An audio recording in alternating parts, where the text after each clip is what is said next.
আজ আমাদের নিবেদন শাশুড়ির কীর্তন। নমস্কার, আমি মায়া। পরের মেয়ের উপরে মায়া মমতা দেখিয়ে আতিথ্যতাটা আমি আবার করি না। নমস্কার, আমি শান্তি। সংসারে শান্তি বজায় রাখা শুধু একা আমার কাজ না। আরে দিদি, অনেকদিন পর নাম কীর্তনে এলেন তো? হ্যাঁ, আর বলো না। কেন গো, আবার কি হলো? এই তো তুমি মেয়ের বাড়ি থেকে ঘুরে এলে। মরতে পারলে বাঁচি, আমার হলো বড় রকমের জ্বালা। চলো চলো, ওই পিছনে গিয়ে বসি। এই নাম কীর্তনের আওয়াজে কিছুই শোনা যায় না। হ্যাঁ চলো। আর বলো না, মোটে 7 দিনের জন্য মেয়ের বাড়ি গেছিলাম। এসে শুনি বৌমার মা বিকেলে বেলায় আসবে। বিকেলে আসলে তো বিকেলেই চা বিস্কুট খেয়ে চলে যাওয়া যায় না, সে আবার পরের দিন যাবে। কেন গো, সকালে এসে বিকেলে গেলেই তো হয়। আমার আবার ওসব পছন্দ হয় না। সত্যি আমাদের আর শান্তি নেই।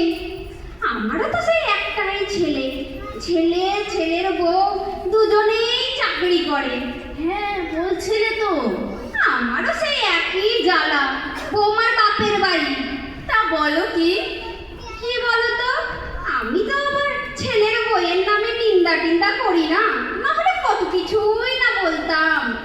এত কষ্ট করে আমরা ছেলে মানুষ করি, আর তার বউরা এসে যদি বাপের বাড়ি করে, তাহলে তো খারাপ লাগবেই বলো। গায়ের তো ওই রং, রূপের তো ওই ছিরি। ভেবেছিলাম দুধে আলতা পাড়া বউ নিয়ে আসবো। আমার যা কপাল! আর যা চাকরি করে তা পুরোটাই ওই বাপের বাড়িতে ঢালে। তোমার বউ সংসারে কিছু দেয় না? কি আর দেয়, ওই তো 40,000 টাকা মাইনে পায়, তার মধ্যে 5,000 টাকা রান্নার লোককে দেন। চাকরি করেন তো মহারানী, রান্না বান্না করার সময় কোথায় পায়? আর ওই ফ্ল্যাটের ইএমআই 25,000 টাকা। বাবা আবার ফ্যাশন আছে, নিজেকে মেনটেন করে।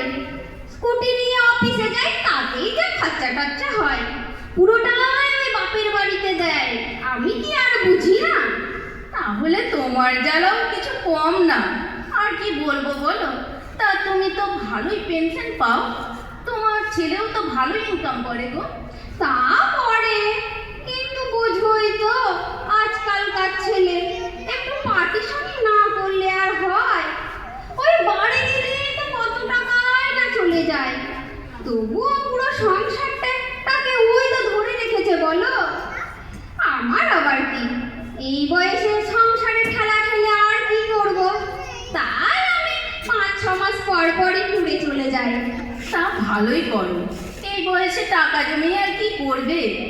আর তোমার সেই বন্ধুটি তোমার সঙ্গে যে ট্যুরে যায়, তার কি খবর গো? ভালোই, ওর তো 5 বছর হলো পত্নী বিয়োগ হয়েছে। আমাকে আবার খুব পছন্দ করে। ও তো প্রত্যেকটা ট্যুর অ্যাটেন্ড করে, আমার আবার স্পেশাল কেয়ার নেয়। ওই তো সেদিন ওর জন্মদিনে এক পাটি দাঁত গিফট করলাম। ওর হাসিটা যা সুন্দর না, কি যে বলবো। তোমার বউ তো চাকরি করে, আমার তো আবার সেসবে পালাই নেই। ঘরের খাটনি একটু নাড়াচাড়া করা, ও আবার কি কাজ। আর একটা নাতি আছে 2 বছরে, ওর যেটুকু কাজ। তোমাকেও কিছু করতে হয় নাকি? হ্যাঁ, বুঝি না বাবা, সারাদিন মেয়েটাকে ফোন করে বলতে বলতেই সময়টা চলে যায়। হ্যাঁ, যা বলেছো, আমাদের কপালই খারাপ। তা তুমি তো দুদিন হোয়াটসঅ্যাপ গ্রুপেও আসোনি গো। হ্যাঁ, 2 দিন একটু ব্যস্ত ছিলাম, তাই আসা হয়নি। না হলে তো এই গ্রুপটা আমার সব। এখানে এসেই তো মনের জ্বালাটা মেটাই। আমার যা ছেলের বউ হয়েছে, কোনো শিক্ষা দীক্ষা তো পাইনি বাপের বাড়ি থেকে। আমি আবার আমার মেয়েকে ভালো শিক্ষাই দিয়েছি। ও শ্বশুর শাশুড়িটা যা একটু খারাপ, না হলে তো 2 বছরের 2 মাসের মধ্যেই জামাই নিয়ে আলাদা হয়ে যায়। আর কপাল, তা তুমিও তো ভালোই পেনশন পাও। তা পাই, তা নাতিটার জন্য খরচ আছে না, আর বাকিটা মেয়ের কাছে সেভিং করি। ছেলের ঘরের নাতি?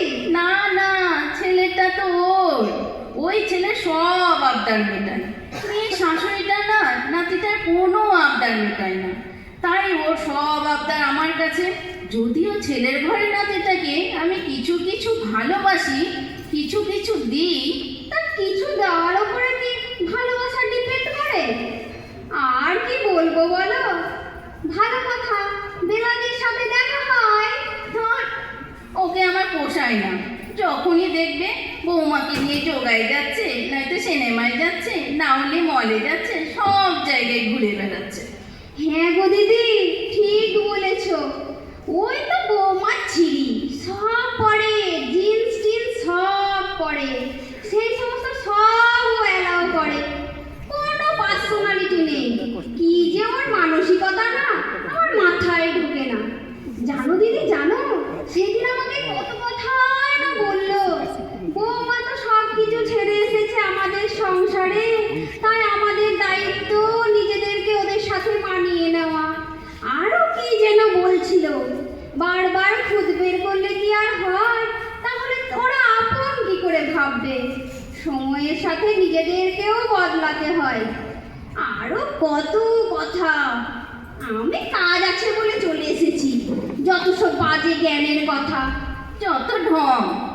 আমরা ছেলের মা, আমাদের সংসারে ভার দেবো, আবার সময়ের সাথে বদলাবো, অ্যাডজাস্ট করবো, কখনো হয় নাকি? এই জন্যে তো ওকে আমার পোষায় না। ওকে তো গ্রুপে কেউ পছন্দও করে না। আর যা বলেছো, আজ চলো গো দিদি, কীর্তন কখন শেষ হয়ে গেছে, এখন বাড়ি যাওয়া যাক। আর একটা কথা, সবসময় নিজের খেয়াল রাখবে। তবে ব্যথা বেদনা আর পারি না, শরীরের অবস্থা ভালো না, এসব সব সময় বলবে, নাহলে সংসার আবার ঘাড়ে এসে চাপবে।